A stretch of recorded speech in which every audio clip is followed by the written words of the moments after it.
Hello, and thank you for joining me. My name is Melissa DeCesar. I'm a VP here at Edison Research and part of the Research Moms.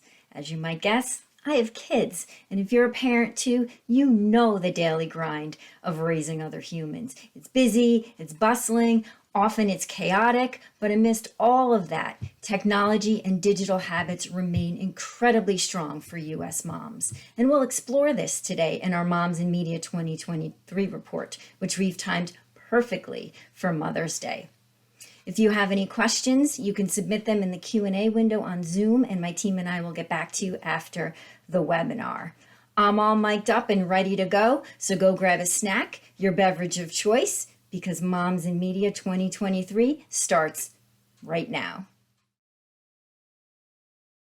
So we'll just start with a quick preview of this year's report. We'll explore device ownership, media consumption, and usage habits from a sample of U.S. moms taken from the annual study, The Infinite Dial from Edison Research, and sponsored by Amazon Music, Wondery, and Art19. In addition, we are once again supplementing our Infinite Dial data with fresh data about children and social media. Kids' use of social media continues to get a lot of attention and scrutiny. So later in this presentation, we'll spotlight how moms see some critical points regarding how their children use social media. We'll get started with our Infinite Dial data first, so let's review how we did that study. In very early 2023, Edison completed a national telephone survey of Americans aged 12 and older to both landlines and cell phones. The data was weighted, and for our study, we defined mom as a woman having a child under 18 living in her household. We have been tracking U.S. moms and their media habits since 2011. So first up here, we see age for our mom sample. We have the biggest slice at 44% going to moms 35 to 44, 28% are 45 to 54, another 22% are age 25 to 34. The youngest moms, 18 to 24, made up just 1%, and those 55 plus came in at 5%.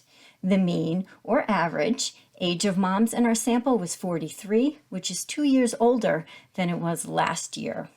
In 2023, we see about half of moms, 49%, working full-time, and we see moms working part-time is at 14%.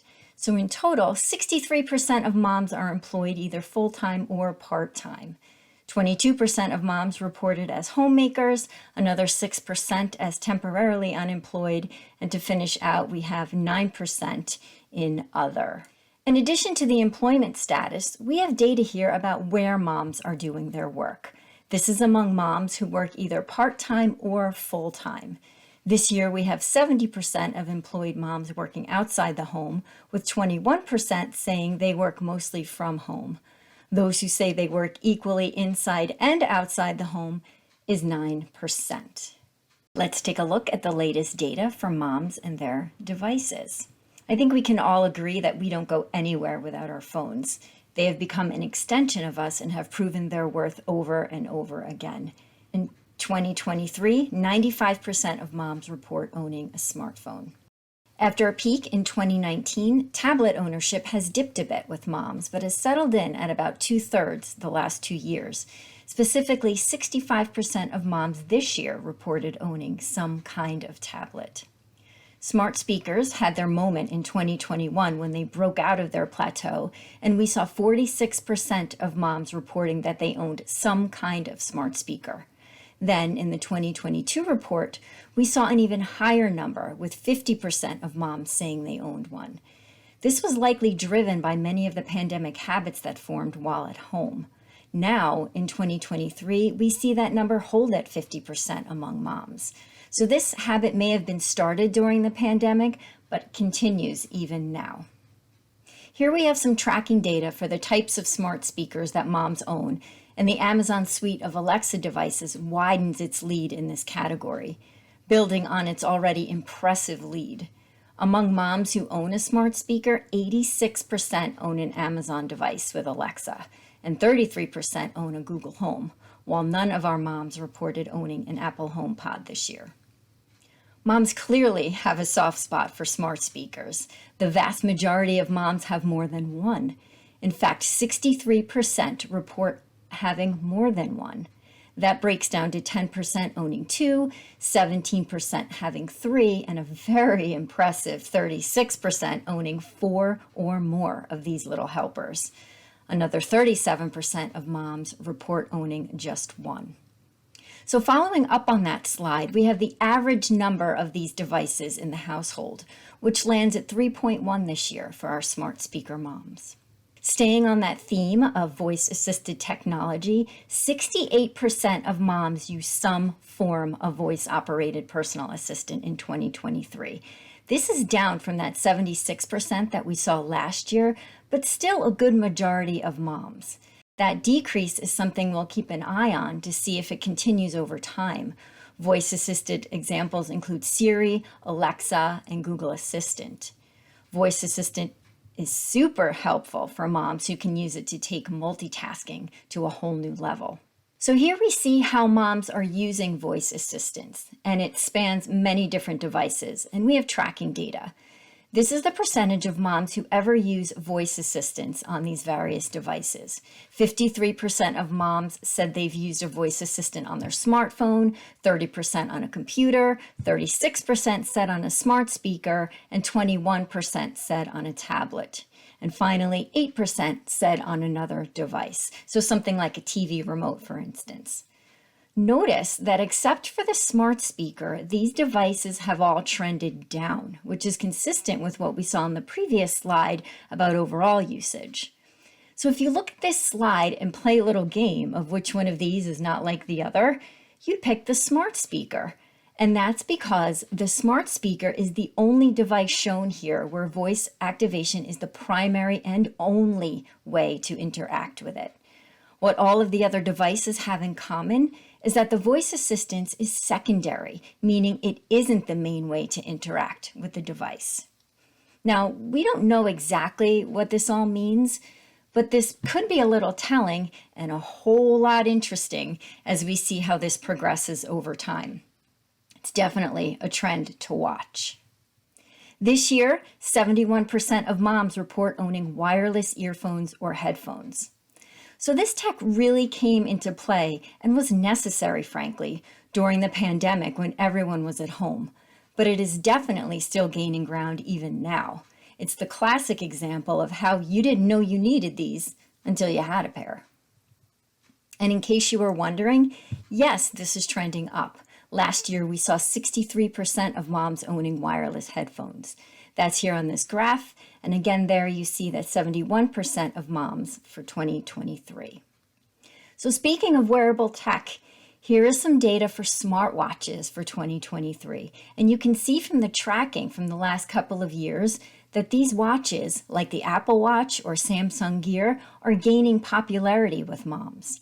These little devices have a lot of convenience packed into a small package, and that is a very appealing formula for moms. 37% of moms own one of these, up from 32% last year. I am included in that 37%, and it was something I didn't think I needed. But then I received one as a gift in December, and I haven't taken it off. I can't imagine being without it. So, here's a tip. If you haven't done your Mother's Day shopping, consider one of these. I bet she'll love it. This brings us to our section on mom's internet usage. Let's take a look at some of the highlights from 2023. 90% of moms report accessing the internet from their cell phone. I think all of us would say we do this every single day. And here in 2023, moms reported spending 4 hours and 15 minutes using the internet daily. This is an increase of 15 minutes from what it was in 2022. We just saw how nearly all moms are accessing the internet from their phones, and that goes hand in hand with this finding. With your smartphone, you have constant access to the internet.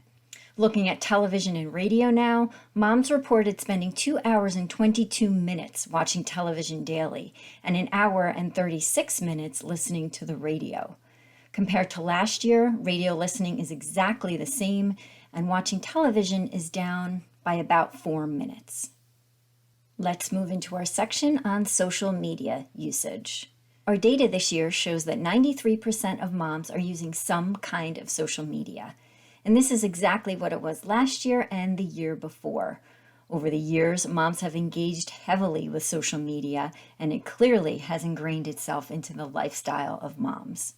Getting a little more specific now, here we have the percentage of moms using each of these social networking sites.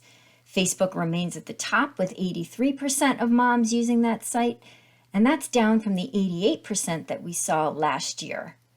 Instagram is down as well, going from 62% last year to 56% of moms using it in 2023. So what did gain? Pinterest gained modestly this year, up to 59%. And of course, there's TikTok, who had the big story on this slide last year with 42%. And now we have 50% of moms using TikTok.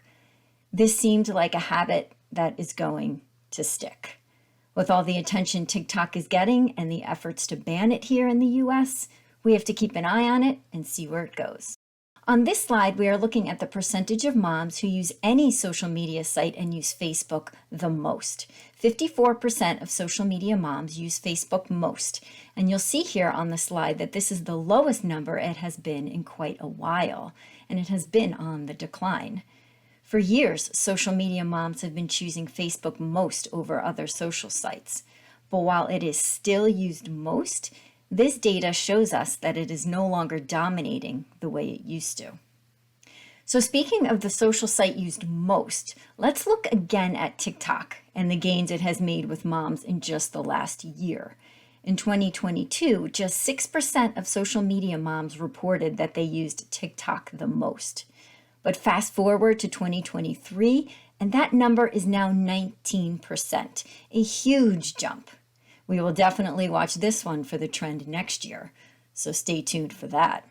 Let's shift now to some of mom's other media habits that were measured in 2023. Here we have a tracking graph showing moms in their online audio listening from 2019 through this year.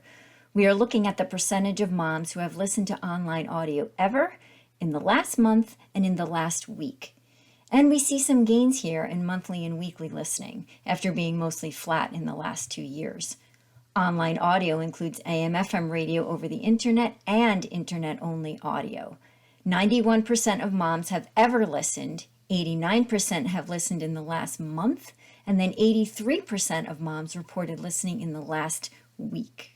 Among moms who listened to online audio in the last week, they reported spending 15 hours and 46 minutes listening.